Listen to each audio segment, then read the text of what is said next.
किसानों को मिले उपज का समर्थन मूल्य।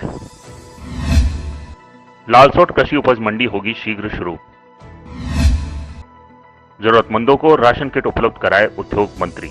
प्रदेश के उद्योग एवं राजकीय उपक्रम मंत्री परसादी लाल मीणा ने कहा है कि दौसा जिले में किसानों की उपज को समर्थन मूल्य पर खरीदने के लिए आवश्यक व्यवस्थाएं सुनिश्चित करें तथा लालसोट कृषि उपज मंडी को 4 मई से खुलवाएं ताकि किसानों को लाभ मिल सके।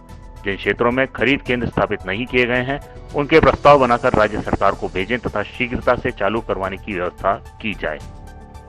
दौसा जिले के कलेक्ट्रेट सभा भवन में आयोजित बैठक को संबोधित करते हुए उद्योग मंत्री ने यह बात कही। उन्होंने कहा कि लालसोट में मंडी शुरू करवाने के साथ ही रामगढ़, पचावर, राहुवास में गेहूं, सरसों व चने की खरीद केंद्र खुलवाने की व्यवस्था करने के निर्देश दिए गए हैं ताकि किसानों को अपने नजदीक ही खरीद केंद्र पर अपनी उपज बेचने का लाभ मिल सके। इसके अलावा भी जिले के बड़े कस्बे जिनमें खरीद केंद्र नहीं बनाए गए हैं वहां पर भी खरीद केंद्र शुरू करवाने के लिए राज्य सरकार को प्रस्ताव भेजे जाने तथा शीघ्रता से चालू करवाने की व्यवस्था कराने को कहा। उन्होंने कहा कि समर्थन मूल्य पर खरीद के लिए बनाए गए केंद्रों पर किसानों के लिए आवश्यक व्यवस्थाएं करवाने तथा समय पर भुगतान करवाना भी सुनिश्चित करना जरूरी है। उन्होंने कहा कि लालसोट, मंडावरी, रामगढ़, पचावर व राहुवास में गेहूं, सरसों व चने की खरीद के लिए केंद्र स्थापित करें। गेहूं की खरीद एफसीआई द्वारा तथा सरसों व चने की खरीद राजफेड द्वारा की जाएगी। उन्होंने कहा कि किसानों को गिरदावरी की रिपोर्ट देने के लिए सभी हल्का पटवारियों को मुख्यालय पर रहने के लिए पाबंद करने के निर्देश दिए गए ताकि किसानों को इधर उधर चक्कर नहीं लगाने पड़े। सोशल डिस्टेंसिंग की पालना के निर्देश। उद्योग मंत्री परसादी लाल मीणा ने कृषि उपज मंडी व किसान खरीद केंद्रों पर सोशल डिस्टेंसिंग की पालना करने के निर्देश दिए ताकि कोरोना वायरस से भी बचा जा सके। मंडी या खरीद केंद्र पर आने के लिए किसानों को जारी किए जाने वाले कूपनों पर पूर्ण नियंत्रण रखे जाने पर जोर दिया तथा संख्या का पूरा ध्यान रखने को कहा।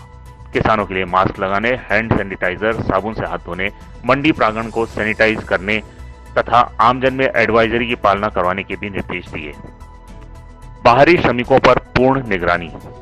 उद्योग मंत्री ने कहा कि अन्य प्रदेशों से आने वाले अपने जिलों के श्रमिकों पर पूर्ण निगरानी रखी जाए तथा निगरानी के लिए स्थानीय कार्मिक नियुक्त किए जाएं। मीणा ने कहा कि दौसा जिले के ग्रामीण क्षेत्रों में दुकानें खोलें ताकि सोशल डिस्टेंसिंग की पालना हो सके।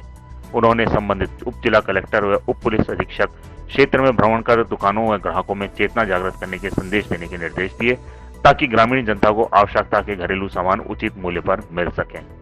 उनका कहना था कि ग्रामीण क्षेत्रों में दुकानें नहीं खुलने से कालाबाजारी बढ़ रही है, इस पर नियंत्रण के लिए दुकानें खुलना जरूरी है। उन्होंने जिला के शहरी एवं ग्रामीण क्षेत्रों में खाद्य सामग्री का वितरण समय पर कराने के निर्देश भी दिए। उनका कहना था कि जिन पात्र व्यक्तियों को किसी कारणवश खाद्य सामग्री नहीं मिल पा रही है उनको राशन किट वितरण करवाने की व्यवस्था उपखंड अधिकारी व विकास अधिकारी द्वारा करवाई जाएगी। उन्होंने कहा कि जिले में कोई व्यक्ति भूखा नहीं सोए, इसके लिए पुख्ता व्यवस्था की जाए। जिले में भामाशाह, दानदाताओं, स्वयंसेवी संस्थाओं आदि ने गरीबों को सहयोग करने में कोई कमी नहीं छोड़ी है। इसके अलावा विधायक कोष से भी खाद्य सामग्री उपलब्ध करवाने की व्यवस्था की गई है। स्वीकृत 5 पीएससी शुरू कराने के निर्देश।